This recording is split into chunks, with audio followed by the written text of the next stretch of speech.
Chapter 3. Steam and Circumstance. Sera had changed her ribbon 4 times already, and it wasn't even breakfast. The blue one was fine.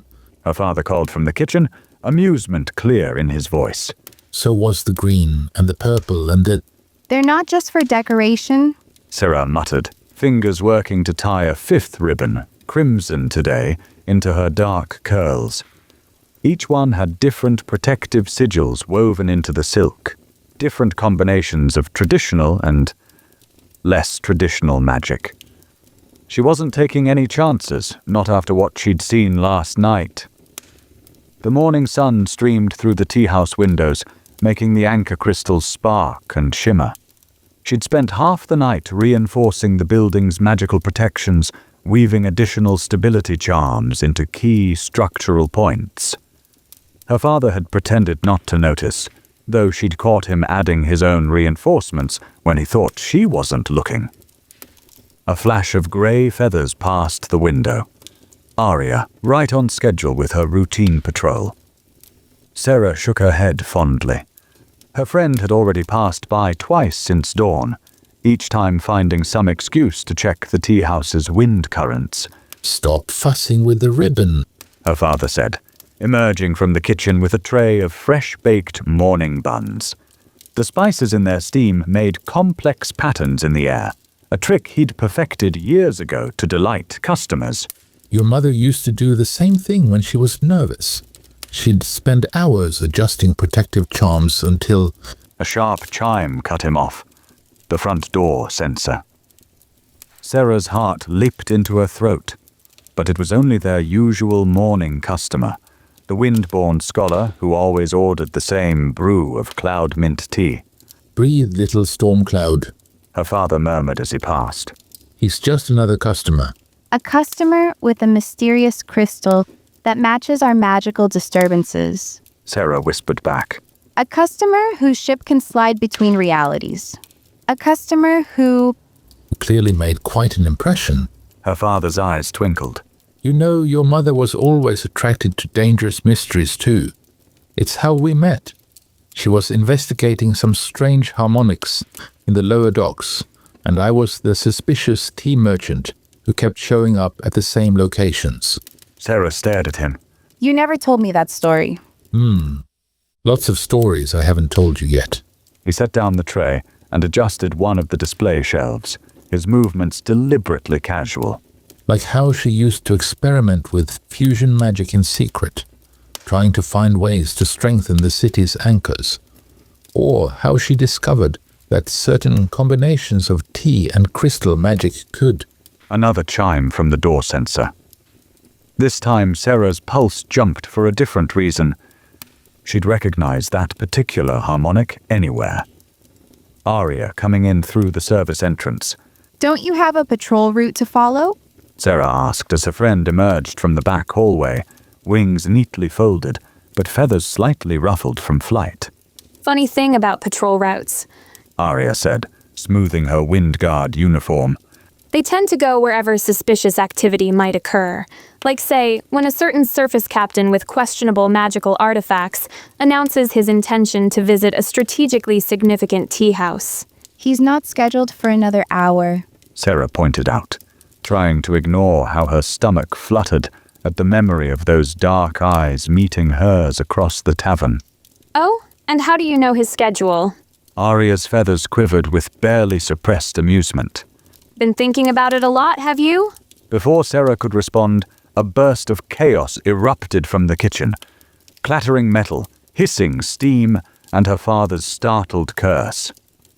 She rushed through the door with Arya close behind, only to find one of the primary pressure gauges spinning wildly, purple energy crackling around its edges. Not again. Sera muttered, reaching for her ribbon. But before she could untie it, the energy surged. The gauge burst in a spectacular explosion of steam and magic, sending tea leaves and hot water flying everywhere. Sera yelped as scalding liquid splashed across her dress. She stumbled backward, colliding with something solid and warm that definitely hadn't been there a moment ago. Strong hands steadied her shoulders as a familiar voice said, You know, most tea houses I've visited are a bit less explosive. She froze. That surface kingdom accent, somehow both rough and smooth at once, the subtle scent of ozone and leather, the way the anchor crystal's song changed pitch just slightly. Slowly, Sera turned to face the voice, and found herself staring directly into the darker-than-dark eyes of Captain Caspar Vale, who was now absolutely drenched in tea. His sun-bleached hair dripped onto that scarred eyebrow. His well-worn leather coat steamed slightly in the morning air. And his expression? Was he trying not to laugh? Who? Sera began, then stopped, distracted by the way his hands were still warm on her shoulders. The service entrance is supposed to be locked. One corner of his mouth quirked up. Is it? Must have missed that sign while dodging the spray of magically charged tea. His eyes flickered to her ribbon, now slightly askew. Though I have to say, that's the first time I've seen someone use fusion magic to brew a morning cup. Sera stiffened. Behind her, she heard Arya's wings rustle with tension. But before anyone could move, her father's laughter filled the kitchen. Well, He said, calmly wiping tea leaves from his apron. I suppose that's one way to serve our guest his first cup. He turned to Caspar with a slight bow. Though I do usually prefer to keep the experimental blends from exploding quite so enthusiastically. Caspar's hands finally dropped from Sera's shoulders, though she could still feel their warmth. Experimental blends. He asked, that almost smile still playing around his mouth. I thought the Night Whisper Tea House was known for its traditional brewing methods. Oh, we certainly respect tradition. Her father said cheerfully. We just also respect that traditions sometimes need a little updating. He began gathering scattered tea leaves with practiced motions. Sera, why don't you help our guest dry off while I clean up here? I'm sure you can find something suitable in your workshop. My work! Sera stopped, catching the glint in her father's eye. Her workshop, where she kept all her experimental magic supplies, where she had notes about the city's growing instabilities spread across every surface, where, coincidentally, she might be able to get some answers from their suspiciously charming guest. Of course. She said smoothly, though her heart raced. This way, Captain Vale. Unless you prefer to drip tea all over our floors? That earned her a full smile, transforming his entire face. Lead on, Miss Night Whisper. I'd hate to ruin your lovely woodwork. He gestured for her to precede him, then added in a lower voice. Though I have to admit, this isn't quite how I imagined our second meeting going.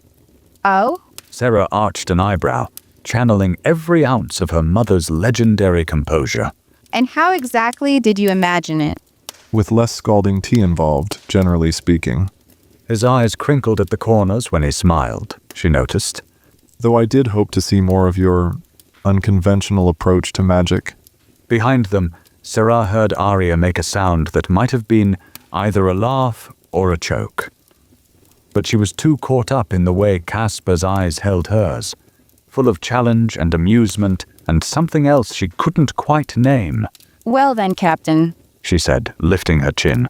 let's see if we can't find a way to meet both our expectations. Sera's workshop occupied one of the tea house's more peculiar spaces, a hexagonal room that had originally been 6 separate chambers before she'd convinced the anchor crystals to merge their boundaries. The result was a delightfully chaotic space that drifted between the upper platforms and middle markets, following air currents that only she seemed to understand. Watch your step. She warned as she led Caspar inside. The floor tends to reorient itself occasionally. Reorient? He raised that scarred eyebrow, then grabbed for a nearby shelf as the room tilted slightly.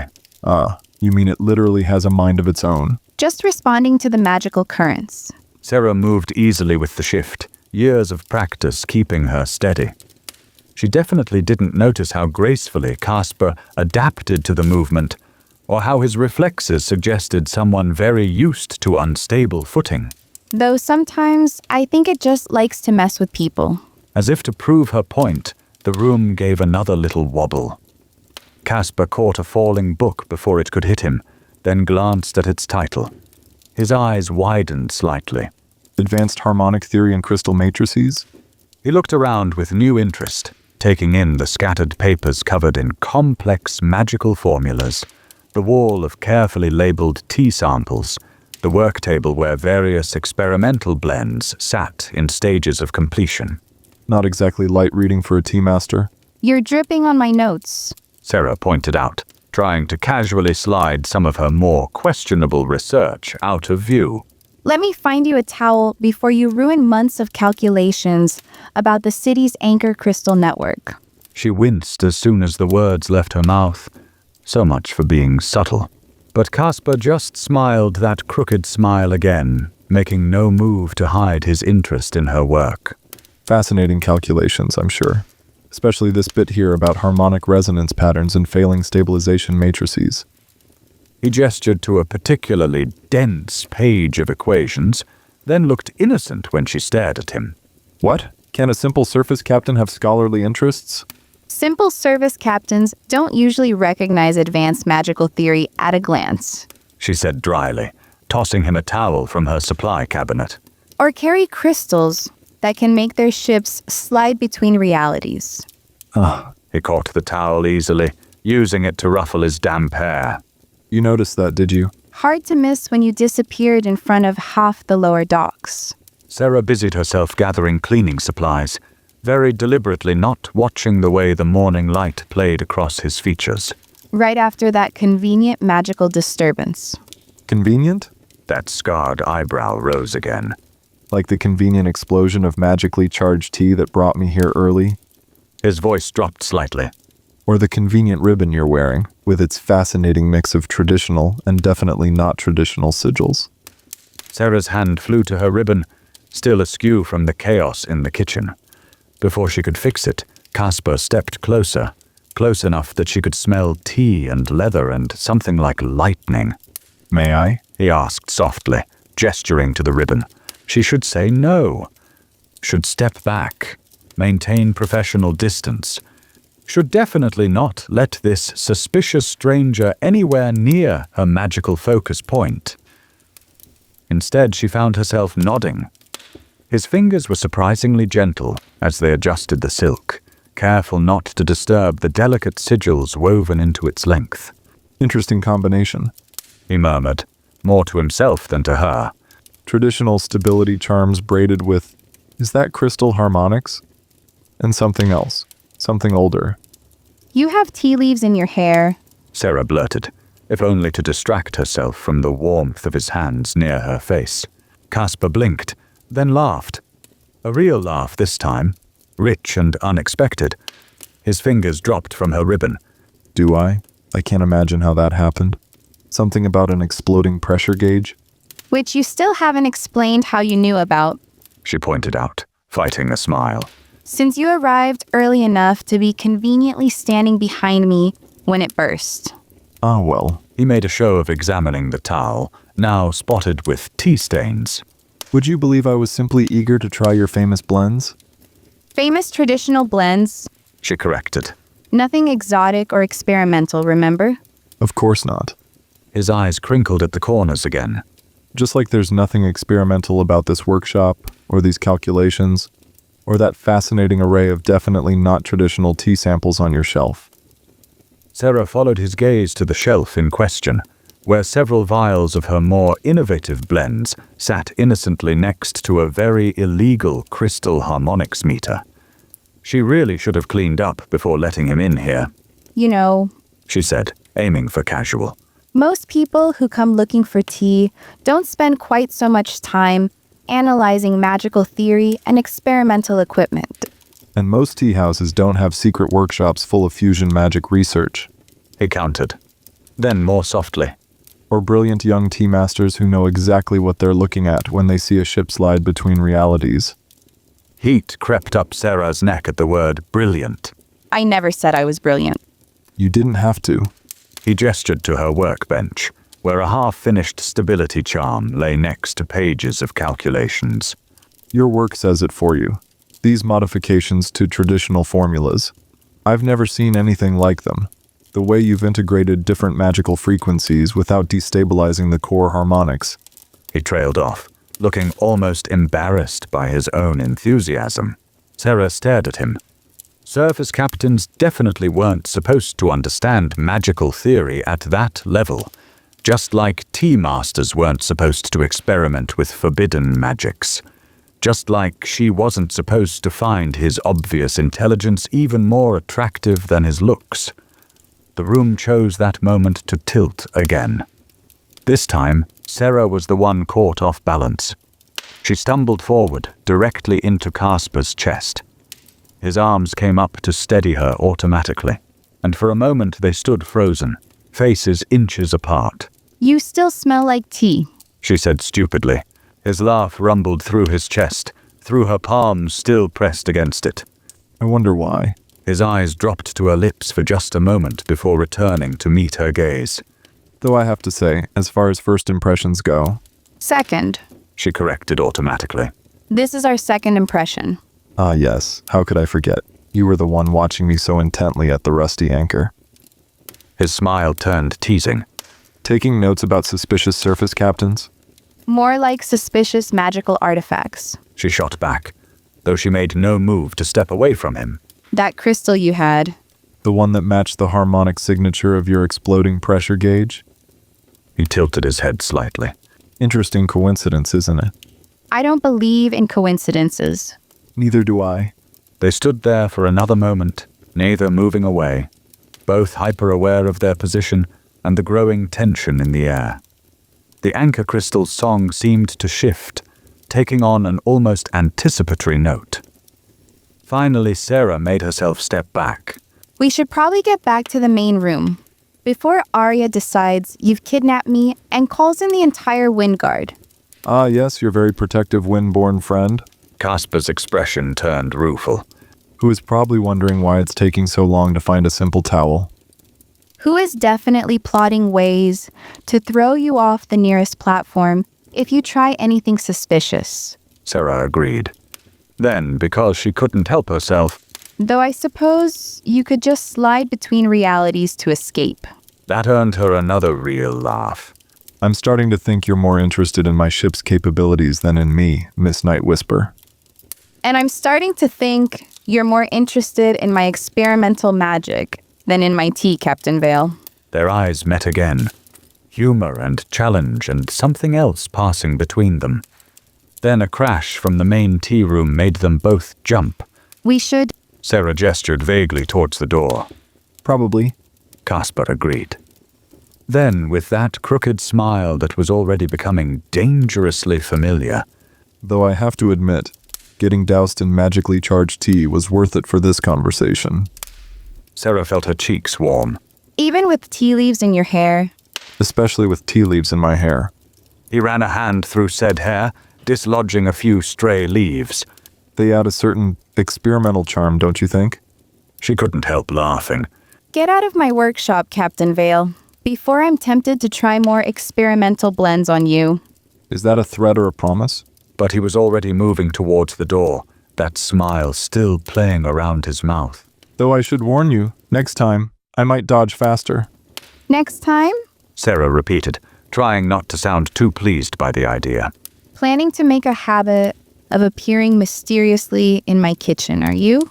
Only if you keep making it so interestingly explosive. He paused in the doorway, suddenly serious. Though we should probably talk about those harmonic signatures sometime, and why they're showing up all across the city.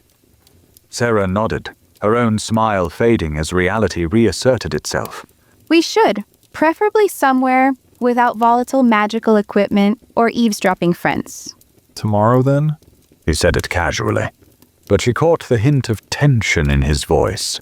I know a quiet spot in the middle markets, very discreet, perfect for discussions about potentially illegal magical experiments and mysteriously vanishing outposts. She should say no, should keep him at arm's length until she knew more about his involvement in the city's problems, should definitely not feel this flutter of anticipation at the thought of seeing him again. Tomorrow, She heard herself say. but I'm bringing my own tea this time, just in case.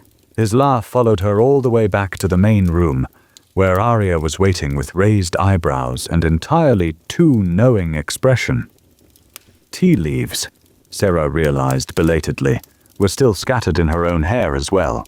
The moment Sera entered the main tea room, her father's expression told her something had changed.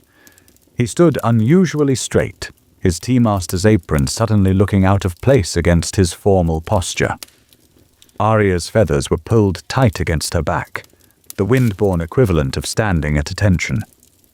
Then she saw their visitor. He stood by the window, sunlight catching on his yellow silk robes in a way that made them seem to glow. Tall and elegant, with features that looked like they'd been carved from the finest marble. He turned at their entrance with the practiced grace of someone very used to having all eyes on them. "Ah," he said, his voice carrying the cultured accent of the Far Eastern sky courts. "this must be the famous Miss Night Whisper. His smile was perfect, practiced. I do hope I'm not interrupting anything." Sera felt Caspar tense beside her, so subtly she might have imagined it. When she glanced at him, his expression had gone carefully blank, though his eyes remained darker than ever. Prince Darius, Her father said, with a bow that was just slightly deeper than protocol required. my daughter Sera, and our guest, Captain. Vali. The prince's smile didn't waver, but something flickered in his jade-green eyes. Yes, we've met. Though I didn't expect to find you so far from the surface trade routes, Captain. Your Highness? Caspar's bow was precisely the correct depth. No more, no less. I could say the same. The Eastern Sky Courts rarely send their heirs so far west. Sera looked between them, feeling the crackle of tension in the air. It made the anchor crystal's song waver slightly, their harmonics disturbed by whatever undercurrent ran between these two men. "Ah, but how could I resist?" Prince Darius spread his hands in an elegant gesture. "When word reached us about the trading post disappearances, naturally we had to investigate. The safety of sky commerce affects us all." His perfect smile turned toward Sera. "And when I heard about the fascinating work being done at the Night Whisper Tea House, well..." He moved closer, and Sera noticed how the light seemed to bend around him, how the air shimmered slightly in his wake. Magic, but unlike any she'd seen before. It reminded her of the strange harmonics from Caspar's crystal, but different. Older, somehow. You're too kind, Your Highness. She said carefully, dropping into the formal curtsy her mother had drilled into her as a child. Though I'm not sure what stories could have reached the Eastern courts about our humble establishment. Humble? The prince laughed, the sound like crystal chimes in the wind. "My dear Miss Night Whisper, your family's work with magical harmonics is legendary. The way you've maintained the city's anchor points, the innovations you've introduced to traditional methods." He paused, those jade eyes suddenly sharp. "Why, I even heard whispers about some rather experimental approaches to fusion magic." Sera felt her heart skip. Beside her, Caspar shifted almost imperceptibly closer, as if preparing to step between her and the prince. I'm afraid those whispers must be mistaken. She said smoothly. The Night Whisper Tea House is known for its traditional methods, nothing more. Of course, of course. Prince Darius waved a silk-draped hand dismissively. Though tradition can be so limiting, don't you think? Especially in times like these, when old systems are failing and new solutions are so desperately needed. He moved to one of the windows, gazing out at the city below. Did you know another trading post vanished just this morning? The 4th this month. All that ancient magic, all those precious artifacts and records, just gone. He turned back to face them, his expression grave. One might almost think someone was deliberately collecting pieces of old magic, building towards something. A disturbing thought. Caspar said, his voice neutral. I don't suppose the Eastern courts have any theories about who might be responsible. Oh, we have our suspicions. The prince's smile returned, sharp as a blade. Tell me, Captain Vale, how is your ship's crystal matrix performing? I heard the most fascinating rumors about some unusual energy signatures in the lower docks last night. Before Caspar could respond, one of the tea house's anchor crystals gave a discordant chime. Sera felt the harmonics shift dangerously, like instruments being pulled out of tune. Without thinking, She reached for her ribbon, fingers brushing the stability sigils. The prince's eyes snapped to the movement. Interesting charm work. He said softly. Almost reminds me of some old texts I found recently. Very old texts about combining different forms of magic into new harmonies. He took a step closer, and Sera felt the air grow heavy with that strange, ancient power. I don't suppose you'd be interested in discussing magical theory over tea sometime. I have some ideas I'd love to share with someone of your unique talents. I'm afraid Miss Night Whisper's schedule is quite full. Caspar cut in, his casual tone belied by the tension Sera could feel radiating from him. What with all the maintenance work needed on the city's failing anchor points. Prince Darius's perfect smile didn't slip, but his eyes grew colder. Surely the lady can speak for herself, Captain. After all, she's not bound by any surface kingdom protocols. The captain is right. Sera said quickly, not liking the way the anchor crystal's song was fracturing around them. We've been quite busy lately with maintenance work, though we're honored by your interest, Your Highness. The prince studied her for a moment longer, then inclined his head gracefully. Another time, perhaps.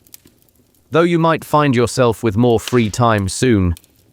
I hear the City Council is considering some rather dramatic changes to how magical maintenance is managed. Times of crisis often call for centralized authority. He moved towards the door, his yellow silks catching the light like captured sunshine. Oh, and Captain Vale? He paused, that sharp smile returning. Do be careful with those crystal harmonics of yours. It would be such a shame if something were to destabilize. The threat hung in the air even after he'd gone, his perfect posture and graceful movements visible through the windows as he made his way toward a waiting cloud ship. Its sails were made of the same yellow silk as his robes, Sera noticed, but somehow they didn't catch the light quite the same way. Well, Her father said into the heavy silence. that was... Interesting? Arya finished, her feathers finally relaxing from their formal position. Especially the way he knew about the experimental magic and those energy readings coming off him. She trailed off, looking troubled. Like the missing outposts. Caspar said quietly. When Sera turned to him in surprise, he met her eyes steadily. The harmonic signature. It's similar to what I recorded at the disappearance sites. Not quite the same, but... Related? Sera finished, thinking of the way the air had shimmered around the prince. Like different verses of the same song. She bit her lip, then asked. You two know each other? We've met. Caspar's expression darkened. At various diplomatic functions in the surface kingdoms. He's not usually so interested in tea houses.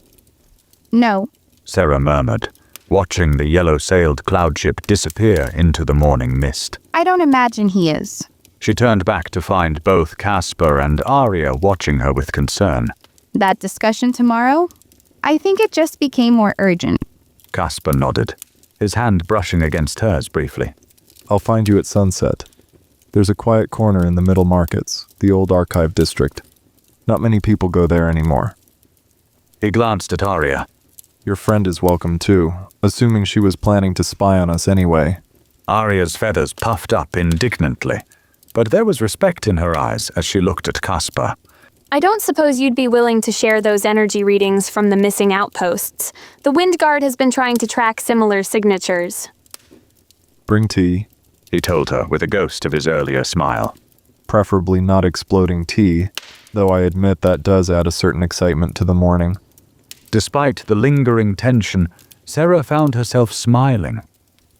But as she watched Caspar leave, checking sight lines and exit routes with the casualness of long practice, she couldn't shake the memory of Prince Darius's jade eyes fixed on her ribbon. Or the way the anchor crystals had sung in harmony with that ancient, dangerous power he carried. What game are you really playing, Your Highness? She wondered. And why did she have the feeling that her experimental magic was about to become far more important than she'd ever imagined? Through the windows, the yellow-sailed cloud ship had vanished completely into the morning mist. But somehow, Sera knew this wouldn't be the last they saw of Prince Darius. Chapter 4. Theory and practice. The old archive district was exactly the kind of place Sera would have chosen herself. Quiet, forgotten, full of odd magical resonances that made most people uncomfortable. She arrived just as sunset painted the clouds in shades of amber and rose, a basket of definitely not experimental tea balanced on one arm. You're early. Casper's voice came from above. She looked up to find him perched on a half-crumbled archway, one leg dangling casually over the 100-foot drop to the lower platforms. His coat caught the dying light, and she noticed for the first time the subtle patterns worked into the leather. Protection sigils. But unlike any she'd seen before. So are you. She pointed out, definitely not admiring the way the sunset turned his hair to gold. And showing off, apparently. He grinned and dropped down beside her with impossible grace. Not showing off, just checking sightlines, though I have to admit. He glanced at her basket. I'm more interested in what kind of tea you brought to our clandestine meeting. Who says it's tea? She lifted the basket's lid, releasing a curl of steam that formed impossible shapes in the air. Maybe it's poison, or truth serum, or some horrible combination of experimental magic that will make you tell me all about those missing outposts. Horrible combination of experimental magic? He pressed a hand to his chest in mock offense. After my stellar performance as a tea-soaked victim this morning? I'm hurt, Miss Night Whisper, deeply hurt. Sera tried to maintain a serious expression, but a laugh escaped anyway. You did wear it rather well. The tea leaves in your hair were a particularly dashing touch. I thought so. He moved closer, peering into the basket. Though I notice you've brought cups this time. Planning to wear less of it yourself? That depends entirely on how suspicious you decide to be. She set the basket down on a nearby stone ledge, trying to ignore how the anchor crystal's song changed when he stood this close. Speaking of suspicious, no sign of any yellow-sailed cloud ships? Casper's expression darkened slightly. Not yet. Though our mutual friend does tend to appear at the most inconvenient moments. Friend? Sera arched an eyebrow as she began setting out cups and a small brass kettle. That's not the word I would have chosen for his most perfectly coiffed highness. That startled a laugh out of him. No? And here I thought all young ladies were supposed to swoon over handsome princes in silk robes. Clearly, you need to update your information about young ladies. She focused on measuring tea leaves, hoping he couldn't see her blush. Besides, his magical resonance is all wrong. Did you feel how it made the anchor crystals discord? You noticed that too? He moved to help her with the kettle, his hands surprisingly skilled with the traditional implements. Most people can't sense harmonic disturbances that subtle. Most people don't spend their lives learning to read magical frequencies in tea leaves. She paused, watching him handle her equipment with easy familiarity. Just like most surface captains don't know proper tea ceremony forms. He had the grace to look slightly embarrassed. Would you believe I picked it up in my extensive travels? I might, She said dryly. if you weren't currently demonstrating the exact hand positions my mother wrote about in her private journals. The ones only accessible to certain specialized scholars. Their eyes met over the steaming kettle. For a moment, neither spoke. Then Casper said quietly, Your mother's work on fusion magic was brilliant, revolutionary even. The way she theorized about combining different magical frequencies. How do you know about that? Sera's hand stilled on the cups. Even I only learned about it yesterday. He looked away, watching the sunset paint the clouds. Let's just say we shared some academic interests, the sort of interests that certain people found dangerous, People like Prince Darius? among others. His jaw tightened. Your mother understood something vital about the city's magic, something that could have prevented what's happening now. But her research disappeared after she died, along with several other key texts about harmonic fusion. Sera's mind raced. She thought of her own experiments with fusion magic, of the way the prince's eyes had fixed on her ribbon. The missing outposts. She said slowly. They all had ancient magical archives, didn't they? Casper nodded grimly. Among other things. But mostly they had records, old texts about combining different types of magic. The kind of knowledge that could either stabilize or completely destroy a floating city's anchor network. Like the knowledge in my mother's research. Sera's hands trembled slightly as she poured the tea. The research that's still hidden somewhere in our archives. Exactly. He accepted a cup from her, their fingers brushing. Though I have to admit, this wasn't quite how I planned to tell you about all this. No? She managed a small smile. Did your plan involve less tea and more dramatic revelations? Fewer tea-related injuries, at least. His expression softened as he looked at her. Though I'm starting to think the universe has a sense of humor about these things. About suspicious surface captains and experimental tea masters? About people who care more about doing what's right than following traditions. He took a sip of tea, then blinked in surprise. This is different. Sera held her breath. The blend was one of her more ambitious experiments. Traditional calming herbs combined with powdered anchor crystal and a trace of storm magic. Different good or different explosive? Different, amazing. He stared into the cup with genuine wonder. The harmonics are perfectly balanced, but there's something else. Something that makes the magic feel more stable, more natural. His eyes met hers. You've done it, haven't you? Found a way to successfully combine different magical frequencies? She nodded, hope and fear warring in her chest. But it's not exactly legal. The order would say I'm corrupting traditional magic, that I'm risking the city's stability with unauthorized experiments. The same way they said your mother's research was too dangerous? He set down his cup, expression serious. Sera, what you've done here. This could be the key to saving the city. To stopping whatever Prince Darius is planning. Or it could be exactly what he's looking for. She gestured to the tea. Think about it. If someone wanted to destabilize the city's magic, they'd need to understand how different frequencies interact. They'd need exactly the kind of research my mother was doing. The kind I've been doing. Caspar was quiet for a moment, watching the last rays of sunset fade from the clouds. Finally, he said, Do you trust me? That's a complicated question for someone I met yesterday. She pointed out. Especially someone who still hasn't explained how he knows so much about my mother's research. Fair point. He smiled slightly. Though in my defense, you haven't explained how you knew to look for me at the Rusty Anchor last night. I didn't. Heat crept up her neck. I was following a magical disturbance. You just happened to be there, being suspiciously well-informed about missing outposts. So it was fate then? It was tea-related mishaps and questionable timing. She corrected, trying not to smile.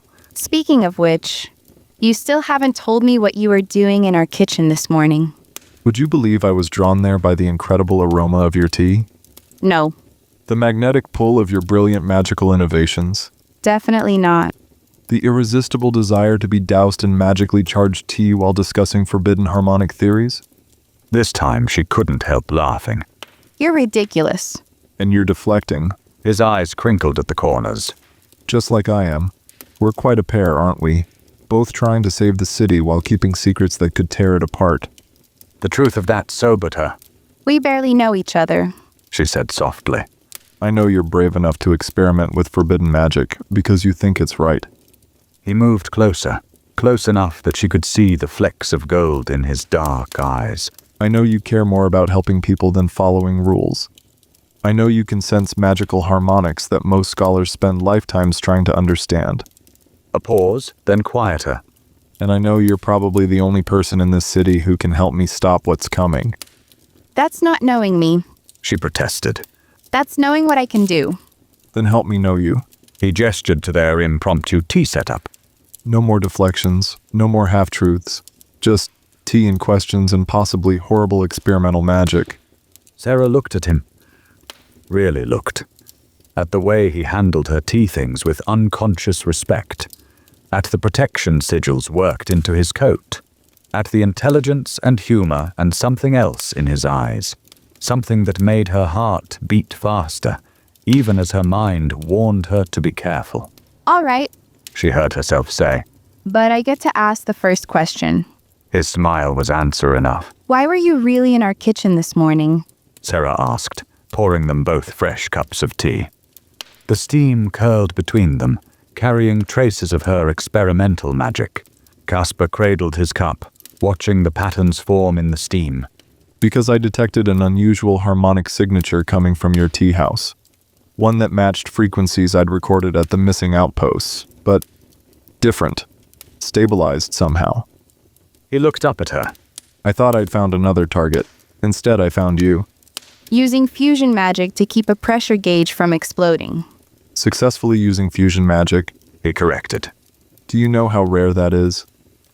How many people have tried and failed to combine different magical frequencies without causing catastrophic harmonic collapse? Sera shifted uncomfortably. The order says it's impossible. That trying to merge different types of magic inevitably leads to destruction. The order says a lot of things. His voice turned bitter. They said the same about your mother's research, right up until they needed it. What do you mean needed it? Caspar set down his cup, expression growing serious. The city's anchor crystal network is failing. Not just here, all across the Sky Kingdoms. The traditional harmonics aren't strong enough anymore. The Order knows this, but they're too bound by tradition to accept new solutions. He ran a hand through his hair, displacing a few lingering tea leaves. Your mother found a way to strengthen the network by introducing new harmonic patterns. But when she tried to implement her findings... They stopped her? Sera finished quietly. But why? If the network really is failing? Because her solution involved combining surface magic with sky magic. He met her eyes steadily. The same thing you've been experimenting with. The same thing Prince Darius seems very interested in. Sera's hand went to her ribbon, feeling the mixture of magics woven into its length. That's why you're really here, isn't it? Not just to investigate the missing outposts, but to find my mother's research before he does. Yes, He admitted. but I didn't expect... He gestured between them. At the tea setup. At the way they'd fallen so easily into conversation. This, Heat crept up Sera's neck. A tea-soaked disaster? someone who understands. His voice softened. Someone who sees the patterns like I do. Who knows that sometimes you have to break the rules to do what's right. Even if breaking the rules means risking everything? She looked down at her cup, watching ripples form in the liquid. The tea house, my father's reputation, our place in the city. Even then, Caspar leaned forward, his expression intense. Sera, what you've done with this tea, combining traditional brewing with crystal harmonics and storm magic, it's exactly what we need. You've found a way to stabilize different magical frequencies naturally, without forcing them into alignment. It's just tea. She protested. It's never just tea with you. His smile returned, warm and genuine. Just like I'm not just a surface captain, and you're not just a tea master, and this isn't just about missing outposts anymore. Before she could respond, a distant rumble shook the archive district.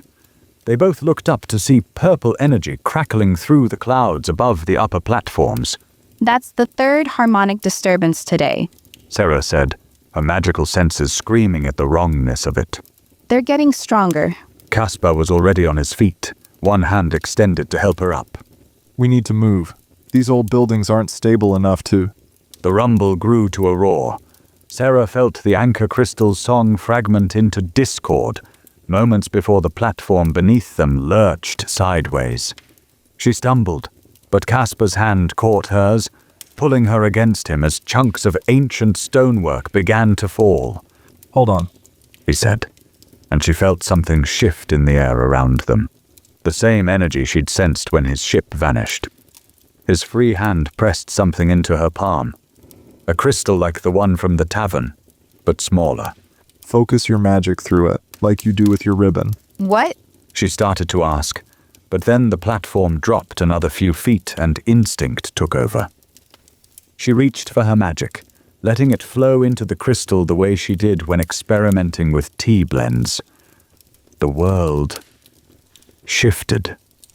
Not quite sliding sideways like his ship had, but becoming less solid somehow. Debris passed through them harmlessly as Caspar guided them through the collapsing ruins to safer ground. When reality settled back into place, they stood on a stable platform several blocks away. Sera could still feel the crystal humming in her palm, its energy harmonizing perfectly with her own magic. That's surface magic. she said, staring at the crystal. But it's been modified somehow, tuned to work with sky magic frequencies. Like your fusion experiments with tea. Caspar hadn't let go of her hand. Your mother helped develop these crystals. She found a way to adapt surface magic to work in the sky kingdoms without destabilizing the local harmonics. Sera's mind raced. That's what Prince Darius is looking for in the missing outposts. Not just information about fusion magic, but the actual artifacts, the tools needed to implement it on a large scale. Yes, Caspar's expression darkened. but he doesn't understand the stabilization principles. He's trying to force the harmonics into alignment instead of letting them find their natural resonance. That's what's causing these disturbances. Failed attempts at fusion magic. Another rumble shook the city closer this time. Through gaps in the clouds, Sera could see platforms tilting dangerously as their anchor crystals struggled to maintain stability. We have to stop him. She said, still holding the crystal. But I don't know enough about fusion magic yet. My experiments are just small-scale tests. Nothing like what would be needed to stabilize the entire network. But you understand the fundamental principles. Caspar's hands tightened on hers. Sera, you've done what the Order thought was impossible. You've found a way to blend different types of magic without destroying their natural harmonics. With your knowledge of magical theory and my practical experience with these crystals, We might be able to figure out what my mother was trying to do. She finished. But that would mean breaking every rule the Order has about traditional magic, yes. His eyes held hers. Working with the suspicious surface captain who keeps appearing at convenient moments, definitely. Risking everything you've built here. He paused. I won't lie to you. Once we start down this path, there's no going back. The Order won't forgive this kind of breach of tradition. Sera looked at the crystal in her palm, then at their joined hands, then up at the purple energy still crackling through the clouds. She thought of her mother's hidden research, of Prince Darius's perfect smile and dangerous power, of the way Caspar looked at her, like he saw past every careful mask she'd constructed. the city's dying. She said quietly. The old magics are failing. If we don't do something... She straightened her shoulders. Besides, I think I passed the point of no return the moment I started experimenting with fusion magic in my tea blends. Probably around the same time I started investigating disappearing outposts instead of running my nice, safe trading business. His smile turned rueful. We're quite a pair of rule breakers, aren't we? Says the man who literally walks through walls. Only on special occasions, and usually with less exploding tea involved. Despite everything, the danger, the uncertainty, the knowledge that she was about to throw away everything she'd worked for, Sera found herself smiling back. Well then, Captain Vale, shall we go save the city and completely ruin my reputation? After you, Miss Night Whisper. He gestured grandly, then caught her hand again as she turned to go. Though perhaps we should start with finding your mother's research before Prince Charming decides to pay another visit to your tea house. The reminder of the prince sobered her. He'll be back, won't he? Now that he knows what I can do with fusion magic. Yes, Caspar's expression hardened. which is why we need to work quickly, and why He hesitated. I need to teach you how to use these crystals properly. You're in danger now, Sera. The kind that doesn't care about tradition or protocol or proper tea ceremony etiquette. She looked down at their joined hands, at the crystal still humming with combined surface and sky magic, at the way their fingers had entwined without either of them seeming to notice.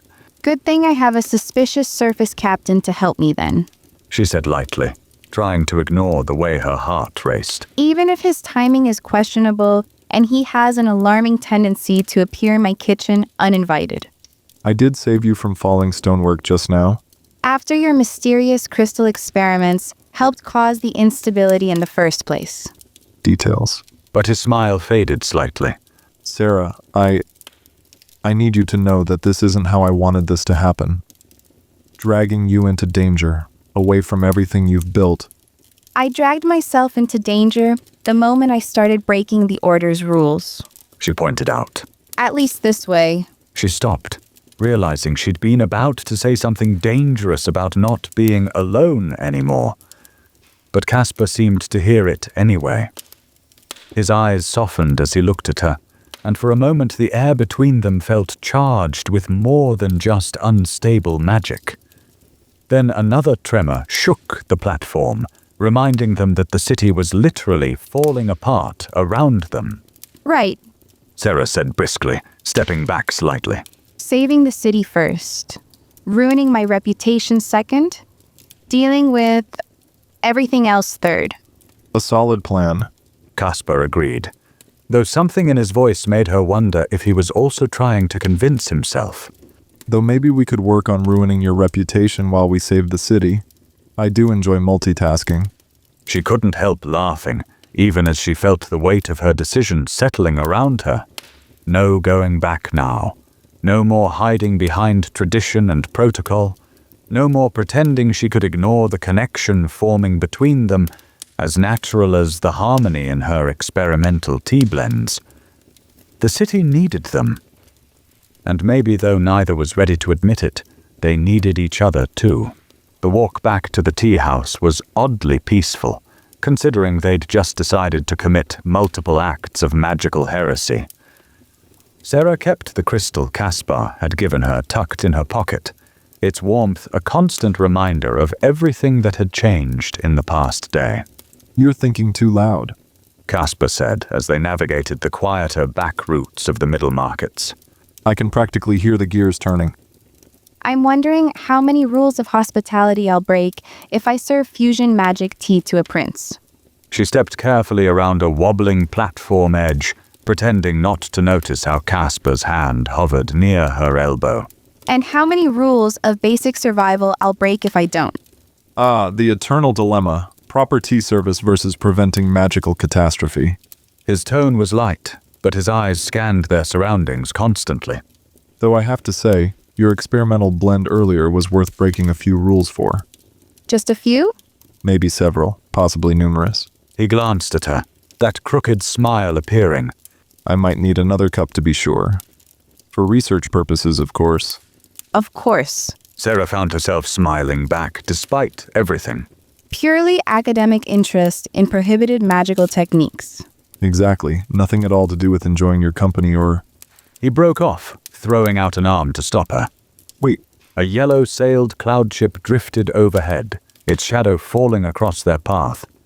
Sera felt Caspar tense beside her, his hand moving to where she now noticed he kept a weapon concealed. The prince? She whispered. Caspar nodded slightly. He's searching the archive district. Probably felt the magical discharge from earlier. His voice dropped lower. We need to move now. But as they turned to take another route, a familiar grey shape swooped down from above. Arya landed silently before them, her feathers puffed up in agitation. There you are. She grabbed Sera's arm. The order is at the tea house. They're saying something about detected unauthorized magic use and... She finally seemed to notice Caspar. Oh, you're still here. Charming as ever, He said dryly. The order's timing is interesting. The prince? Sera realized. He must have reported my fusion magic experiments. Her stomach dropped as implications hit her. My father... Is fine. Arya cut in. He's handling them with his usual creative interpretation of tea house regulations, but they're searching the premises, Sera. If they find your workshop... Sera's mind raced. Her workshop contained months of notes about fusion magic experiments, modifications to traditional formulas, theories about the city's failing anchor network. Everything she'd worked so hard to hide. We need those notes, Caspar said, as if reading her thoughts. They might help us understand what your mother was working on. He turned to Arya. How many order members? 4 plus 2 Windguard observers. Arya's feathers shifted guiltily. I was supposed to be one of them, but... But you're a terrible spy and an excellent friend. Sera finished. Can you get us in through the service entrance? Us? Caspar raised that scarred eyebrow. You're not going in there? Both women stared at him. I mean... He amended hastily. Wouldn't it be safer if I... If you, a suspicious surface captain, tried to navigate a tea house's secret passages? Sera shook her head. The anchor crystals would sense you immediately, but they know me. And with Arya's help, We can get in and out before they notice. Arya finished. Assuming someone creates a suitable distraction. Caspar still looked unhappy, but he nodded. I might have something that could draw their attention, but Sera, He caught her hand, and she felt him press something cool and metallic into her palm. if anything goes wrong, use this. It's tuned to the same frequency as the crystal I gave you. She looked down at the small device. It reminded her of a compass, but instead of pointing north, its needle trembled in response to magical currents. a harmonic beacon? She breathed. But these are incredibly rare. How did you... Story for another time. His fingers lingered on hers. Just be careful, please. Something in his voice made her look up.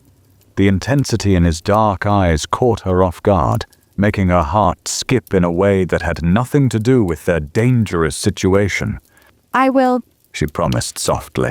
though I should point out, I'm not the one about to deliberately attract the Order's attention. True, but I have significantly more experience irritating authority figures. That crooked smile appeared again, though concern still showed in his eyes. Besides, I still owe you for this morning's tea incident. So this is revenge for ruining your coat? Absolutely. I'm planning to be extremely annoying in your honor. Despite everything, the danger, the Order searching her home, the prince's ship circling above, Sera found herself fighting a smile. You're ridiculous. Says the woman who experiments with forbidden magic in her tea blends. But his expression turned serious. 20 minutes. Get what you need and get out. Don't wait for me if something goes wrong. Same to you. She managed, trying to ignore how natural it felt to worry about him. Try not to get arrested, or exiled, or whatever the Order does to suspicious surface captains who interfere with their investigations. Now who's ridiculous? But he squeezed her hand once before letting go. 20 minutes. He repeated, looking at Arya. Keep her safe. Arya's feathers rippled in what might have been approval. Obviously, keep the Order distracted. Trust me. He said, already moving away. I can be very distracting when I want to be. Don't I know it? Sera muttered, then blushed when Arya's wings quivered with suppressed laughter. They waited until Caspar disappeared around a corner before starting towards the tea house's service entrance. As they moved through back alleys and maintenance platforms, Arya said casually, So, the suspicious surface captain seems invested in your safety. He's invested in finding my mother's research. Sera corrected, ignoring the way her hand still tingled where he'd touched it. And stopping whatever Prince Darius is planning. And the way he looks at you like you're a particularly fascinating piece of forbidden magic has nothing to do with it. Aren't you supposed to be watching for Order patrols? I can multitask, unlike someone I know who apparently can't tell the difference between professional interest and personal. A commotion from the direction of the tea house cut her off. They peered around a corner to see Order members rushing toward what appeared to be... Is that your father's experimental pressure gauge floating through the middle markets? Arya whispered. Modified with surface magic crystals. Sera confirmed, recognizing Caspar's work. And trailing purple energy that exactly matches the signature they're investigating. Subtle. He did say he could be distracting. They watched as the Order members followed the mysterious floating equipment, their formal robes fluttering as they tried to maintain dignity while running. Even the Wind Guard observers took off after it, leaving only 2 people watching the tea house's main entrance. Well, Arya said as they slipped toward the service entrance. I suppose he's good for something besides making you blush every time he smiles. I do not. Sera started to protest, then caught herself. We have 19 minutes left. Can we focus on the illegal magical research we need to steal? Of course. But Arya's feathers quivered with amusement as she helped Sera unlock the door. Though I have to say, for someone who claims to be focused on the mission, you're still holding that harmonic beacon awfully carefully. Sera looked down at the device still cradled in her palm. She should put it in her pocket with the crystal. Should focus entirely on the task at hand. Should definitely not be thinking about the way Caspar's eyes had held hers when he gave it to her. Instead, she found herself saying softly, We're going to have to leave, aren't we? After this. Even if we stop Prince Darius, the Order will never... Let you stay? Probably not. Arya's expression softened. Good thing you know a Windguard member who's terrible at her job and a suspicious surface captain with an apparently very distracting ship. Arya, Later. Her friend said firmly. Right now, we have 17 minutes to commit several acts of magical treason. And I think your distracting captain is running out of ways to make pressure gauges dance through the market. Sera nodded, squaring her shoulders. No more hesitation. No more trying to balance tradition and innovation. No more pretending she could ignore whatever was growing between her and Caspar. The city needed them, which meant she needed to commit fully to this path, wherever it led. Even if that meant leaving everything she'd known behind. Even if that meant admitting that her heart raced every time he smiled at her. Even if that meant finally, truly becoming the rule breaker she'd always been inside. 14 minutes. She said, reaching for the door. Let's go steal some illegal magical research. And if she tucked the harmonic beacon just a little closer to her heart as they slipped inside, well, that was nobody's business but hers.